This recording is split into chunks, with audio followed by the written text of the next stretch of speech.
Hi friends, ఈరోజు మేము banana chips చేసుకున్నామండి కేరళ స్టైల్లో. దానికి ఒక అరటికాయ తీసుకున్నాను. దానిపైన గ్రీన్గా ఉంటుందో ఆ తొక్క అంతా తీసేసాను. దాన్ని పెద్ద చాకుతో చాప పెట్టి సన్నగా కట్ చేశాను. చాలా సన్నగా కట్ చేసుకోవాలి. ఎంత సన్నగా కట్ చేసుకుంటే బాగా క్రిస్పీగా ఉంటాయి తినేటప్పుడు కూడా.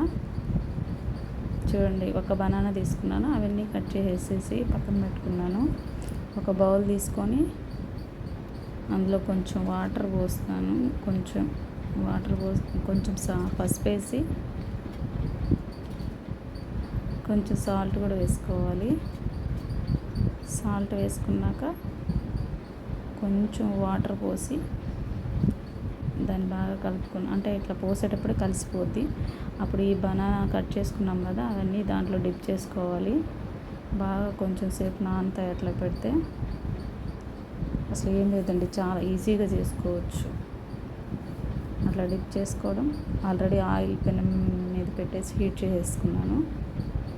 బాగా హీట్ అయిపోతుంది. అందులో బాగా హీట్ అయిన తర్వాత వేసుకోవాలి. కాకపోతే ఇప్పుడు హీట్ మీద వేస్తాం కదా, కొంచెం చిటికలు పడతాయి. ఆయిల్ చిటికలు పడి కొంచెం జాగ్రత్తగా చేసుకోవాలి. అంతేనండి, బాగా ఫ్రై చేసేసుకొని ఇంకా మీకు టేస్ట్ కావాలనుకుంటే కారం ఉప్పు చల్లుకొని తినచ్చు. సేమ్ కేరళలో మనం పోయినప్పుడు కొనుక్కుంటాం కదా, లేదంటే బయట బేకరీలో కొనుక్కుంటే తింటాం కదా, సేమ్ అలాగే ఉన్నాయి. ఓకే ఫ్రెండ్స్, రెడీ అయిపోయినాయి. అంతే, మేము ఈవినింగ్ స్నాక్స్ ఇవి రెడీ చేసుకున్నాం. చాలా క్రిస్పీగా వచ్చాయి. సేమ్ నేను చెప్పిన ప్రాసెస్లోనే చేయండి, చాలా టేస్ట్గా వస్తాయి. Okay friends, bye.